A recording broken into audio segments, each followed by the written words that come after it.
अस्सलाम वालेकुम स्टूडेंट्स, आज हम डिस्कस करेंगे चैप्टर 12 के न्यूमेरिकल्स। ठीक है, सेकेंड ईयर के ये न्यूमेरिकल्स हैं। ठीक है, चैप्टर फर्स्ट के। तो इंशाल्लाह जब आप ये सारी वीडियो देखेंगे, कंप्लीट वीडियो देखेंगे, तो आपको न्यूमेरिकल में कहीं पे भी कॉन्सेप्ट में, कैलकुलेशन में या उसके आंसर में कहीं कोई मसला नहीं रहेगा। ठीक है, फुल डिटेल में मैं आपको एक एक पॉइंट क्लियर करूंगी। और अगर आप इस चैनल पर नए हैं तो आप पहले मेरे चैनल को सब्सक्राइब करें, ठीक है, लाइक करें और कमेंट करें जब आप कंप्लीट वीडियो देख लें। ठीक है, और उसके बाद हम चलते हैं अपने क्वेश्चन की तरफ। सबसे पहले हम अपना क्वेश्चन नंबर 12 देखते हैं। 12.1, compare the magnitude of electrical and gravitational force. सबसे पहले आपने क्या करना है, उसने कहा है कि आप इलेक्ट्रिकल फोर्स और ग्रेविटेशनल फोर्स लें और उन दोनों का मैग्नीट्यूड फाइंड करके उन्हें कंपेयर करें। इस तरीके से आपने क्या करना है कि FE/FG कर देना है, FE/FG। तो ये कंपैरिजन हो जाएगा दो फोर्सेस के दरमियान। सबसे पहले ये हमने फाइंड करना है। ठीक है, उसके बाद फोर्स एक्सर्टेड ऑन ऑब्जेक्ट। आपको पता है ग्रेविटेशनल फोर्स जो होती है ना, ये ऑब्जेक्ट्स के दरमियान होती है, मैसेज के दरमियान होती है। और जो इलेक्ट्रिकल फोर्स होती है ये आपको पता है कि ये हमारे पास चार्जेस के दरमियान, पॉजिटिव चार्ज, नेगेटिव चार्ज, ठीक है, इन चार्जेस के दरमियान होती है। उसके बाद मैस 10 ग्राम। ठीक है, मैस जो हमें दिया गया है 10 ग्राम दिया गया, और चार्ज जो दिया गया वो 20 माइक्रोकूलम दिया गया है। और हमें कहा गया है कि बाय एन आइडेंटिकल ऑब्जेक्ट, कि हमारे पास आपने जो दो लेने हैं दोनों आइडेंटिकल, एक जैसे हैं, मतलब आपने दो चार्जेस लेने हैं, जिन दो चार्जेस के दरमियान इलेक्ट्रिकल फोर्स होनी है, या दो ऑब्जेक्ट्स लेने हैं, तो उन दोनों के दरमियान भी क्या होना है, वो सेम होंगे। उनका मैस यही है, आपने यही मैस कंसीडर करना है, M1 का भी और M2 का भी, इस तरह से Q1 का भी और Q2 का भी। Object that is placed at 10 centimetre from the first, मतलब एक ऑब्जेक्ट या एक चार्ज जो है वो दूसरे से कितने फासले पर है, 10 सेंटीमीटर के फासले पर। यहाँ पे आपको ग्रेविटेशनल कांस्टेंट की वैल्यू भी दी गई है। ठीक है, ये आगे आपके काम आएगी। तो हमारे पास सबसे पहले क्या है, सबसे पहले हमारे पास क्या है कि हमें डाटा नोट कर लिया है। डाटा में क्या नोट किया है कि हमारे पास M1 M2 के बराबर है। ठीक है, दो मैसेज लेने हैं जिनके दरमियान ग्रेविटेशनल फोर्स लग रही है, और 10 ग्राम है। ठीक है, इसको किलोग्राम में तब्दील कर देना है 1000 पे। आपको पता है ग्राम से किलोग्राम में जाने के लिए 10 को 1000 पे डिवाइड करना है, तो ये 0.01 किलोग्राम के बराबर आ जाएगा। इस तरह से चार्जेस हैं, चार्जेस भी वो कहता है कि दोनों चार्जेस आइडेंटिकल हैं, सेम है, तो आपने दोनों की वैल्यू सेम लेनी है, 20 माइक्रोकूलम। और इसको क्या करना है, 20 को मल्टीप्लाई कर देना है -6 के साथ। Distance between the charges are equal है, हमारे पास जो डिस्टेंस है, ठीक है, वो है 10 सेंटीमीटर। वो क्या है, 10 सेंटीमीटर है, और उसकी वैल्यू कितनी है, 0.1 मीटर। तो हमने क्या करना है कि जी की वैल्यू सिंपल, आपने उनके दरमियान डिस्टेंस ले लिया, सेंटीमीटर को किस में तब्दील कर दिया, मीटर में तब्दील कर दिया। अब मैंने आपको बताया कि अभी क्वेश्चन में उसने इसकी वैल्यू दी हुई है कांस्टेंट की, लेकिन आपने कोशिश करनी है कि आप इन कांस्टेंट्स की वैल्यू ज़बानी याद करनी है। जैसे ग्रेविटेशनल कांस्टेंट है, ये के कूलम कांस्टेंट है। ठीक है, तो आपने इन कांस्टेंट्स की वैल्यू ज़बानी याद रखनी है विद यूनिट्स, ताकि आपको न्यूमेरिकल करने में किसी किस्म का कोई मसला ना हो। तो यहाँ पे 6.67 इसकी वैल्यू है। ठीक है, -11 इसका यूनिट है। इस तरह से के की वैल्यू है, के की हम इस तरह से, आपने पहला टॉपिक है इस चैप्टर का, आपको पता है के को इस तरह से भी लिख सकते हैं 1/4πe0, और ये के की वैल्यू भी है। अब हमने क्या करना है कि आपने फाइंड करनी है सबसे पहले इलेक्ट्रिक फोर्स, उसके बाद फाइंड करनी है ग्रेविटेशनल फोर्स। तो हमारे पास इलेक्ट्रिक फोर्स क्या है, इलेक्ट्रिक फोर्स के लिए फार्मूला आपने बिल्कुल चैप्टर के स्टार्ट में पढ़ रखा है कि FE इक्वल है 4πe0 Q1 Q2/r²। ठीक है, तो हम क्या करेंगे, सबसे पहले हमारे पास देखें कि हमारे पास Q1 की वैल्यू भी है, Q2 की भी है, और R की भी है, और K की भी है। तो हम सबसे पहले तमाम वैल्यूज इसमें पुट कर देते हैं। ठीक है, K को इसकी जगह पे हम 9 मल्टीप्लाई बाय 10⁻9 पुट करेंगे। ठीक है, 9 मल्टीप्लाई बाय 10⁻9। ठीक है, और इसके बाद Q1 की वैल्यू हमारे पास क्या है, 20 10⁻⁻6। इस तरह से दूसरे Q की भी वैल्यू क्या है, 20 मल्टीप्लाई बाय 10⁻⁻6। एंड पे नीचे क्या आ जाएगा, 0.1 का स्क्वायर। जब भी आपको इस तरह की कोई वैल्यू आपके सामने आ जाए तो बहुत सारे बच्चों को आंसर ठीक नहीं आता, तो आपने क्या करना है कि आपने तमाम पावर वाली वैल्यूज को अलग कर लेना है, और जो सिंपल वैल्यूज होंगी उनको अलग कर लेना है। ठीक है, तो यहाँ पे हम क्या करेंगे, 9 को 20 के साथ, 20 को इसके साथ, ठीक है, और 0.1 का यहाँ पे आप कैलकुलेटर पे स्क्वायर लेंगे, और पावर तमाम की क्या कर लेंगे, +-6। ठीक है, इनको मल्टीप्लाई कर लें और इसको क्या करें, इनकी पावर्स को जमा कर लें, जो माइनस होती है, माइनस करके एंड पे आपके पास जो पावर बचेगी वो 10⁻⁻3। क्या बचेगी, 10⁻⁻3, और इसका स्क्वायर लें तो क्या आएगा, इन दोनों को आपस में मल्टीप्लाई करें तो 400 आता है। इसकी पावर को सॉल्व कर लूँ तो -3, और इसका 0.01। अब आप आगे कैलकुलेटर में जब आप ये वैल्यूज पुट करेंगे तो आपके पास जो इसका आंसर आएगा वो आएगा, ठीक है, इसका आंसर हमारे पास आएगा फाइनल 360 न्यूटन। फोर्स का आपको यूनिट पता है हमारे पास क्या होता है, न्यूटन। तो ये हमारे पास इनको अब आगे मजीद आप मल्टीप्लाई, इन दोनों को मल्टीप्लाई कर दें, 0.01 पे डिवाइड कर दें और 10⁻³ के साथ हमारे पास -2 तो वैसे ही कट जाना है, ठीक है। तो हमारे पास इसको आप सॉल्व करें। अगर आपको कैलकुलेशन में कोई भी मसला होता है तो आप कमेंट करें, तो मैं आपको कैलकुलेशन करना भी डिटेल में मजीद सिखा दूंगी। इस तरह से वीडियो बहुत लंबी हो जाती है, ठीक है। तो हमारे पास सबसे पहले क्या है, next F G value find करने। क्या फाइंड करना है, एफ जी के लिए हमें क्या चाहिए, जी, m1 m2 और r स्क्वायर। m1 की वैल्यू हमारे पास है, g की वैल्यू सबसे पहले लिख लेते हैं 6.67 10⁻11, ठीक है। और जी m1 की वैल्यू क्या है, 0.01, ठीक है। उसमें दोबारा 1 लग गया था, ठीक है। और हमारे पास इसकी वैल्यू क्या है, 0.1 का स्क्वायर। अब इन तमाम को आपस में मल्टीप्लाई कर दें, डिवाइड करें, तो हमारे पास जो डायरेक्ट आंसर आता है वो आता है 6.67 10⁻13। 6.67, क्योंकि ये 0.01 एक इसमें से कट जाएगा, एक बचेगा, ठीक है। जब हम इसे ओपन करके लिखेंगे तो इसका आंसर आ रहा है 13। डायरेक्ट आप कैलकुलेटर में तमाम वैल्यूज को पुट करें, तो उसको सॉल्व करने के बाद आपका जो है, और यहाँ पे देखें कि यहाँ पर एफ जी की वैल्यू जो है, एफ ई की वैल्यू को और एफ जी की वैल्यू को इस इक्वेशन में पुट कर दें, तो हमारे पास जो आएगा एफ ई ठीक है। एफ ई की वैल्यू आई है 360 और इसकी आई है 6.67 10⁻13, ठीक है। इसको डिवाइड करेंगे तो वो कहता है इसका आंसर आता है 5.4 10⁻14, ठीक है। तो ये हमारे पास इसका आंसर आया है 5.4 10⁻14। इसका कोई यूनिट नहीं होगा, क्यों यूनिट नहीं होगा, क्योंकि हमारे पास इसका यूनिट भी न्यूटन है और इसका यूनिट भी न्यूटन है, तो न्यूटन बाय न्यूटन कट जाएगा, ठीक है। तो हमारे पास ये F E bye F G का आंसर आ गया, ठीक है। तो यहाँ पर हमने पहला न्यूमेरिकल सॉल्व कर लिया। देखने में ये बहुत मुश्किल और बड़े न्यूमेरिकल लगते हैं, लेकिन ये हैं बहुत आसान, ठीक है।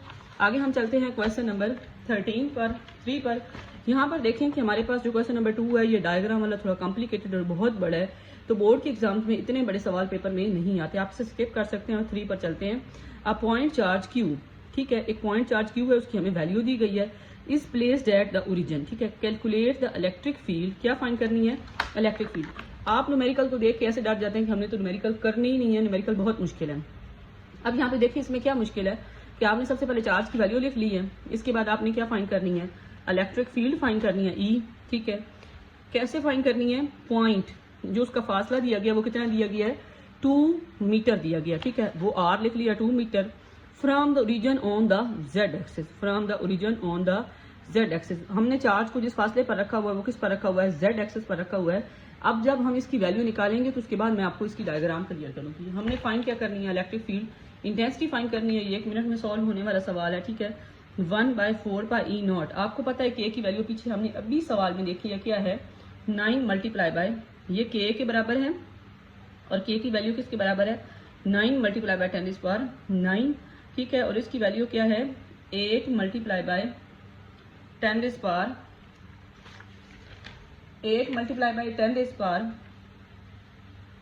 -8, ठीक है, बाय आर। आपने इंटू जरूर लगा देना क्योंकि इसके साथ माइनस भी है, ठीक है। 2 का स्क्वायर आ जाएगा और हमारे पास ये तमाम वैल्यूज को सॉल्व करेंगे। आपने ध्यान रखना है कि आप जो पावर वाली वैल्यू है उनको अलग जमा कर लिया करें और जो सिंपल वैल्यूज होती है उनको मल्टीप्लाई करके इस वैल्यू जो भी डिवीजन में वैल्यू होती है उसको डिवाइड कर दें, तो आपका आंसर बिल्कुल एक्यूरेट आएगा, ठीक है। हम एक अलग से वीडियो बनाएंगे जिसमें मैं आपको कैलकुलेशन करना भी सिखाऊंगी ना। 180 न्यूटन पर कूलम।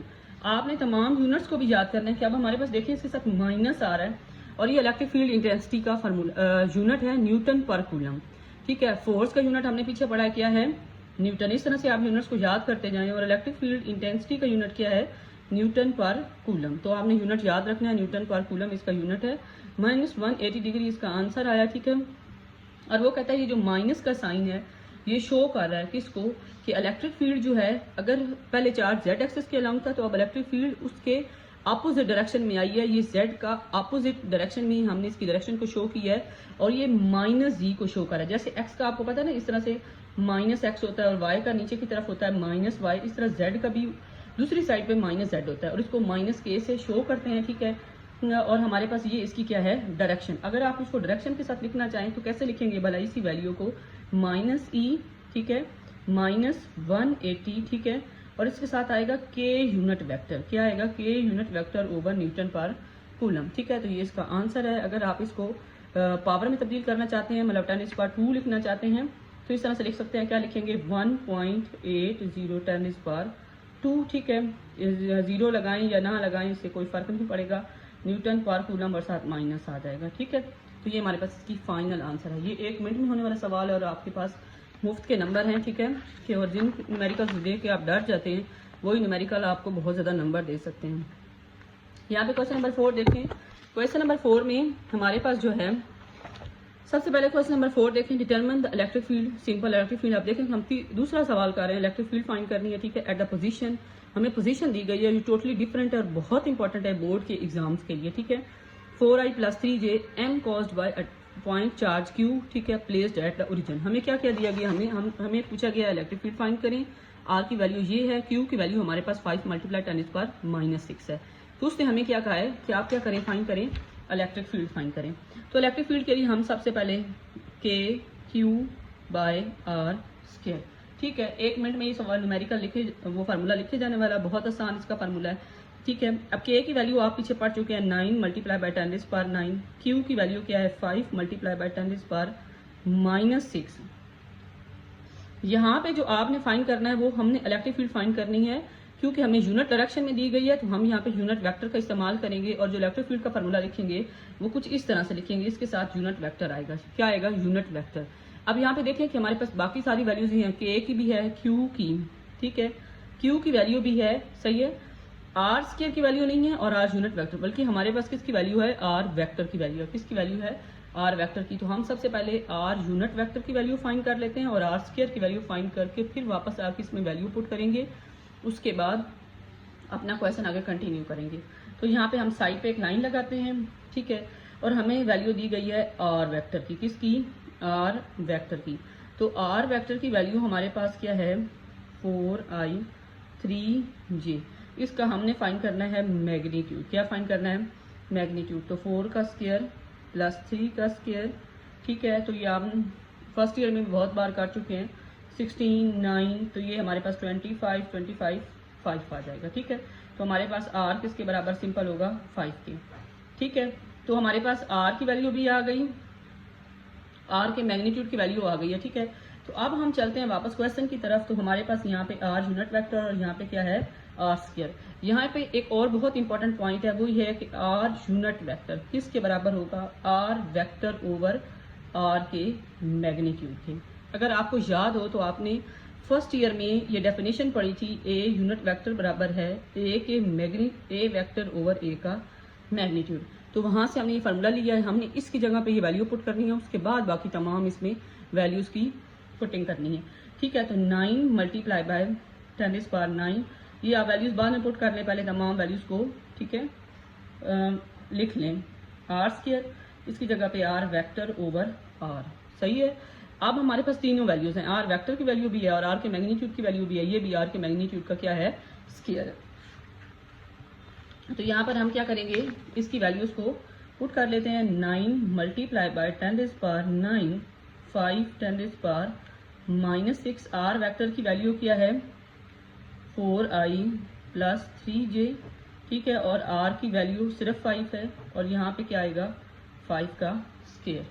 अगर आपको यहाँ तक बात समझ आई, ये बहुत इंपॉर्टेंट पॉइंट है, इसको मैं दोबारा से रिवाइज कर दूंगी। ठीक है, आप लोगों ने लाजमी इसको 5 से कट जाएगा, ठीक है, और बाकी हमने इसको नहीं छेड़ना, ठीक है, यूनिट वेक्टर्स को नहीं छोड़ना, इसको आपने ऐसे साइड पे रहने देना। ये जो पॉइंट है ना, इसको हमने कैलकुलेटर की मदद से या खुद सॉल्व कर लेना। यहाँ पे देखें कि हमारे पास 9 बच गया है, 10⁻⁻⁻6/5, ठीक है, का स्क्वायर, और हमारे पास ये जो वैल्यू है 4i 3j, इसको आपने सॉल्व नहीं करना, ठीक है, इसको ऐसे ही रहने देना। तो यहाँ पे हमारे पास क्या हो जाएगा? 9 × 10⁻⁹ नीचे 25, ठीक है, और यहाँ पे क्या आ गया? 4i 3j, ठीक है। अब हमारे पास ये क्या बन गया? 10⁻³ को हम ऐसे भी लिख सकते हैं, तो ये क्या बन जाएगा? 9000 बन जाएगा। 9000/25, 9000/25 4i + 3j। अगर आप इसको भी साथ मिला लेंगे तो बहुत ज़्यादा कॉम्प्लिकेशन हो जाएंगी, इसको आपने रहने देना, आपने सिर्फ बाहर वाली वैल्यू को सॉल्व करना है। 9000 को 25 पर डिवाइड करें तो हमारे पास जो आंसर आता है वो आता है हमें यहाँ पर एक और प्लेन शीट चाहिए होगी। 9000 को इस पर डिवाइड करें तो हमारे पास इसका आंसर क्या आएगा? इसका आंसर आता है आई थिंक सो 360। ठीक है, 360 आएगा और अंदर क्या आ जाएगा 3i और 4i प्लस 3j। अब आपने क्या करना है, अब आपने इसको मल्टीप्लाई करना है 360 को 4 के साथ, एक बार 360 को किसके साथ मल्टीप्लाई करना है? 3 के साथ। सही है, तो जब हम इसको मल्टीप्लाई करेंगे तो 4 के साथ करेंगे तो 1440 आए और 3 के साथ मल्टीप्लाई करेंगे तो 1080। ये हमारे पास इलेक्ट्रिक फील्ड का डिफरेंट आंसर है। ठीक है, और इसके साथ आप न्यूटन पर कूलम भी लिखेंगे।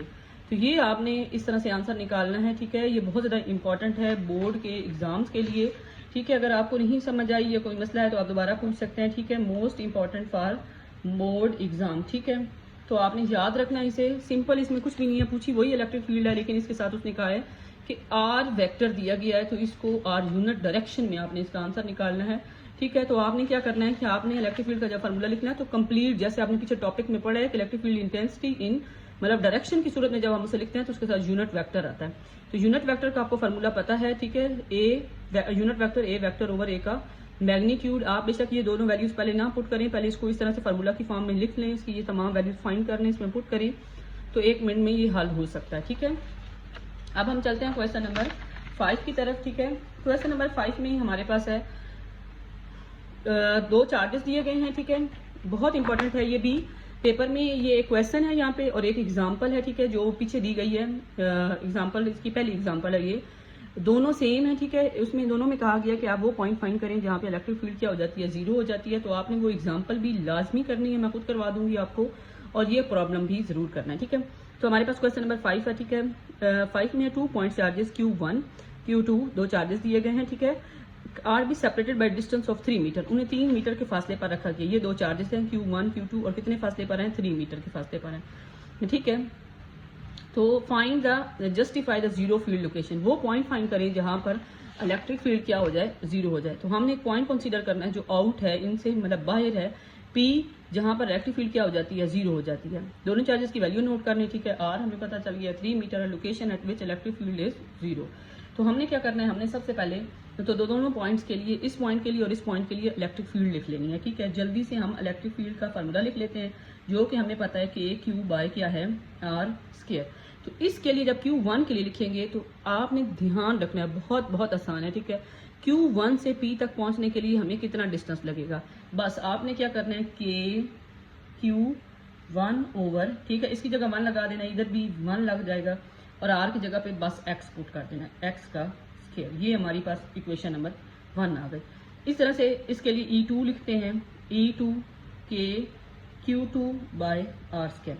अब यहाँ से Q2 से P तक का कितना फासला है? कितना फासला है? 3m प्लस x लिखेंगे। क्या लिखेंगे? 3m प्लस x के Q2 bye 3m plus m ना लिखें। ठीक है, 3 प्लस x लिख दें आप। ठीक है, 3 प्लस x, तो यहाँ पे E2 आ जाएगा। ठीक है, तो यहाँ पे हमारे पास वो पॉइंट ढूंढना है जिस पॉइंट पे अकॉर्डिंग टू कंडीशन कि हमारे पास जिस पर इलेक्ट्रिक फील्ड क्या हो जाए? 0 हो जाए। तो वो पॉइंट जहाँ पर as E1 become equals E2, वो पॉइंट जहाँ पे इलेक्ट्रिक फील्ड E1 E2 के क्या हो जाएगी?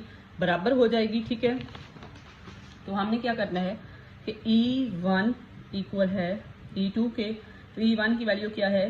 के Q1 x स्क्वायर के Q2 बाय 3, यहाँ पे मैंने स्क्वायर नहीं लगाया, 3 प्लस x का स्क्वायर।